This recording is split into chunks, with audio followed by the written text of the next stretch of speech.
Bonjour tout le monde, bienvenue sur la chaîne. Aujourd'hui nous allons préparer de la pâtisserie pour l'Aïd ou pour les fêtes. Voilà, donc avec une seule pâte et une seule pâte d'amande, on va faire plusieurs sortes de gâteaux, 5 sortes en tout. Voilà, alors dans un premier temps, je vais prendre dans un saladier, je vais peser 500 g d'amandes. Voilà, je vais les laver et mettre de l'eau bouillante, voilà, comme ça par-dessus. On va couvrir avec un plastique et on va laisser une dizaine de minutes, 10 à 15 minutes. Voilà, une fois que les 10 minutes se sont écoulées, donc on essaye d'enlever la peau comme ceci. Si ça ne s'enlève pas facilement, on va vous laisser encore 5 minutes. Voilà, donc on va nettoyer toute la quantité d'amandes.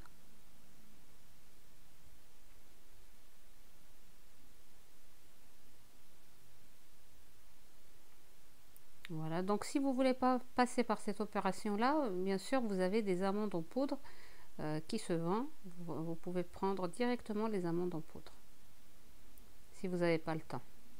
Voilà, donc une fois nettoyées, on va les mettre sur un plateau et on va les laisser sécher pendant une nuit ou toute une journée. Maintenant, on va passer à la pâte. Alors ici, j'ai 200 g de farine, 250 g de farine, pardon, et 50 g de beurre, une cuillère à soupe de sucre en poudre et une pincée de sel, une cuillère d'huile végétale, une cuillère à soupe bien sûr. Voilà, on va travailler tous les ingrédients et puis on va ramasser la pâte avec de la fleur d'oranger. Donc j'ai ici à peine 60 ml d'eau de fleur d'oranger. Voilà, donc on va travailler tous ces ingrédients là comme une pâte sablée. On va bien faire rentrer le beurre dans la farine.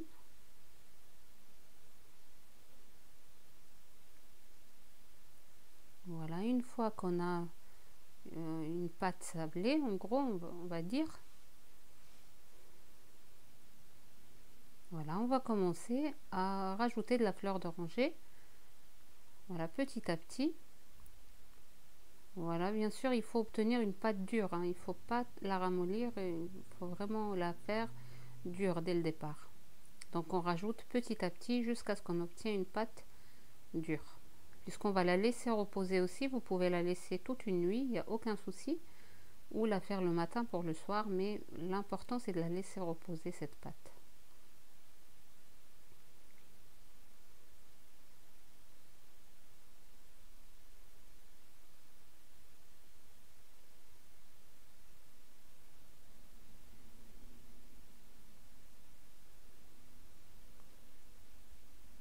Voilà, j'en ai rajouté un peu plus que 60 ml. Voilà, parce qu'il y a des farines qui absorbent et d'autres non. Voilà, là j'ai obtenu une pâte très dure, donc on va la mettre dans un sac plastique et puis la laisser reposer.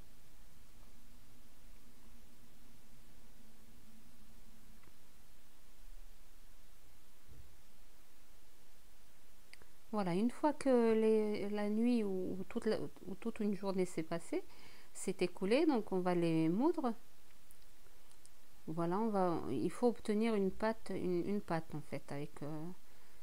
Voilà, j'ai essayé avec ce robot là, mais voilà, j'obtiens que des amandes concassées. Là, voilà, j'ai changé de robot et voilà le genre de pâte. Il faut vraiment obtenir une pâte. Voilà, c'est lisse. Faut pas qu'il y ait faut pas qu'il y ait en fait des restes d'amandes ou des amandes concassées ou quoi.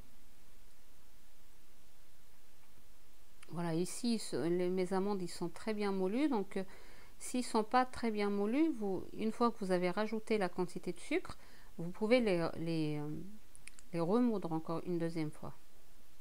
Voilà, ici j'ai fini toute la quantité. Voilà, on obtient vraiment une pâte d'amande. Là, je vais rajouter l'équivalent de 3 à 5 grammes de gomme arabique. Voilà, je vais les moudre aussi avec un tout petit peu de sucre. Voilà, comme ceci, une demi-cuillère à café à peu près. Alors, on va les moudre.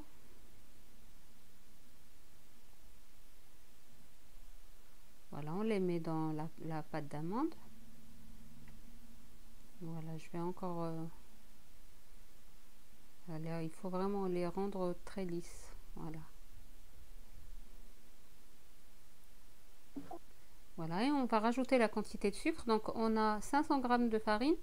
Normalement, c'est 250 g de sucre. Là, j'ai mis du sucre glace. Voilà, il faut surtout pas mettre du sucre glace, ça durcit l'amande. Voilà, moi jusque-là, j'ai jamais mis du sucre glace, mais là, j'ai regretté en fait. Mettez du sucre, on se moule. Et là, j'ai une demi-cuillère à café de cannelle. Voilà. Et le sucre, bien sûr, vous pouvez diminuer, vous pouvez mettre que 200 grammes. Et là, j'ai une cuillère, l'équivalent de 25 grammes de beurre. Et ici, c'est au choix. Si vous n'avez pas ça, c'est pas grave du tout. C'est de l'arôme d'amande amère. Donc, je vais la moitié d'une cuillère. Voilà, une cuillère à café, à peine. Sinon, si vous avez des amandes amères, vous pouvez aussi les mélanger. Voilà, une dizaine d'amandes amères. Et faire comme ce qu'on a fait aux amandes au tout début de la vidéo. Voilà, donc là, on mélange tous les ingrédients. Et avec de la fleur d'oranger toujours, on va ramasser notre pâte d'amande, donc l'équivalent de 4 à 5 cuillères à soupe de fleur d'oranger. Voilà, comme je vous ai dit, n'utilisez surtout pas le sucre glace.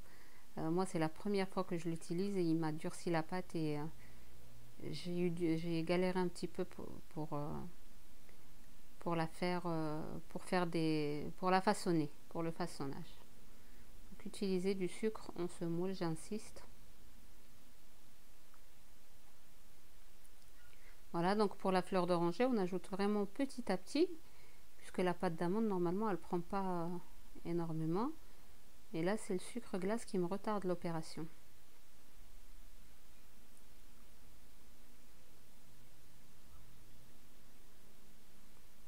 Voilà, il faut obtenir une pâte molle, voilà, qu'on peut, si vous faites une boule avec, bah ça tient. Si ça tient, c'est parfait. Ça veut dire que la pâte est parfaite. Voilà, comme ceci.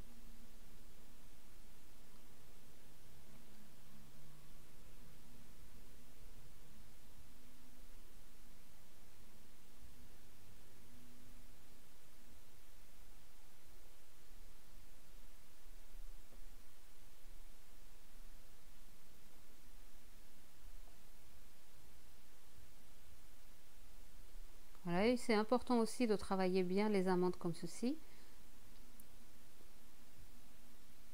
Voilà, c'est ce qui permet au gâteau de réussir. Voilà, là j'ai une balance, donc je vais faire des boules de 16 à 17 grammes à peu près. Voilà, 16 grammes, c'est parfait.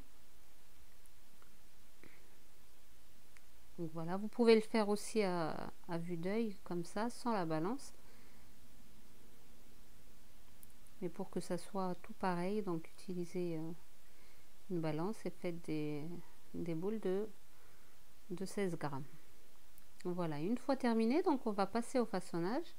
La pâte, elle s'est bien reposée, mais voilà, vous remarquez qu'elle est très dure, mais c'est bien. Voilà, c'est ce qu'il faut. Voilà, je vais prendre une partie. Voilà, donc sans matière grasse, vous pouvez mettre un tout petit peu d'huile sur votre plan de travail, mais c'est pas nécessaire. Voilà, donc on étale, pardon. Voilà, là on va commencer par la première sorte, donc c'est les cornes de gazelle. Voilà, on va commencer par les cornes de gazelle. Donc j'ai fait des recettes sur ma chaîne, vous pouvez aller voir en détail aussi. Voilà, et là, voilà, on va prendre un petit, voilà, une petite pince comme celle-ci et faire voilà, des décorations comme ça au-dessus. Voilà, vous pouvez les laisser. Moi, j'ai fait un petit peu, voilà, avec la décoration et une partie sans. Voilà, on va passer à l'autre sorte. Voilà, donc on étale la pâte, on coupe un rond comme ceci avec un emporte-pièce. Voilà, on va envelopper notre boule d'amande dedans. Voilà, il faut faire ça délicatement. Voilà, vous pouvez l'enrouler entre vos mains une fois que que vous avez enveloppé votre pâte d'amande, voilà, on fait un trou au milieu. Il ne faut pas percer, il faut juste appuyer au milieu et toujours avec une pince, voilà, pincer, voilà, en biais, il faut pincer en biais et faire le contraire, voilà, en bas. Voilà, deuxième sorte, et on va passer à la troisième sorte. Donc voilà, moi j'ai fait une dizaine de chaque sorte, ou une huitaine, 8 gâteaux pardon de chaque sorte, ou une dizaine, je me souviens plus franchement. Voilà, donc là la pâte d'amande, voilà, on coupe toujours un rond avec l'emporte-pièce et la pâte d'amande, voilà, on forme un petit boudin et voilà, on la met au milieu et on appuie pour fermer. Pour l'amande, vous pouvez mettre l'amande comme ceci, mettre un petit peu de blanc d'œuf pour que ça colle bien. Voilà, donc il faut faire des traits en biais et dans le sens contraire, voilà, avec la pince toujours. Voilà, donc là c'est la troisième sorte. On va voir une quatrième sorte. Donc voilà la pâte qui reste, vous la ramassez et vous la mettez dans le plastique. Comme ça, elle ne sèche pas. Vous la réutilisez après. Donc on fait avec l'emporte-pièce un rond avec la pâte et on fait aussi un rond avec la pâte d'amande. Voilà, on va couper un rond avec l'emporte-pièce. Voilà, c'est pas la peine de couper, je vais la plier en deux comme ceci et je vais envelopper la pâte avec la pâte d'amande avec de la pâte normale. Voilà, s'il y a trop d'amandes qui dépassent, vous pouvez les couper, voilà, pour égaliser. Donc on appuie avec une amande au milieu. Vous pouvez la coller avec du blanc d'œuf, comme pour la précédente. Et vous faites des traits aussi en biais, comme ça. Voilà, et le sens contraire, l'autre rangée. Voilà, j'espère que vous faites la décoration que vous voulez. Voilà, vous vous amusez à faire des décorations que vous voulez. Voilà, donc là on est à 4 sortes.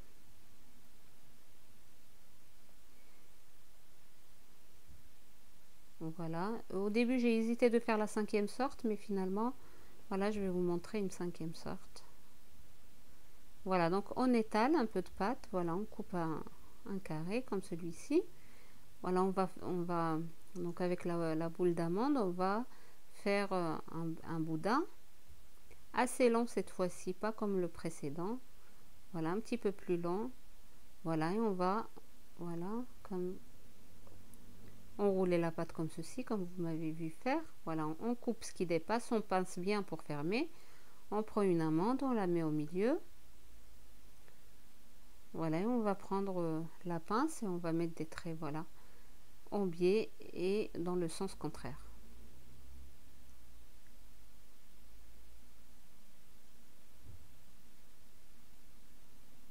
Voilà, et ça fait la 5e sorte. Voilà, donc une fois terminé, on va mettre nos gâteaux, on va les laisser sécher, pardon, pendant une nuit aussi, et on va les faire cuire à 150 degrés. Voilà, là c'est le matin, je les ai laissés sécher, ils sont bien secs.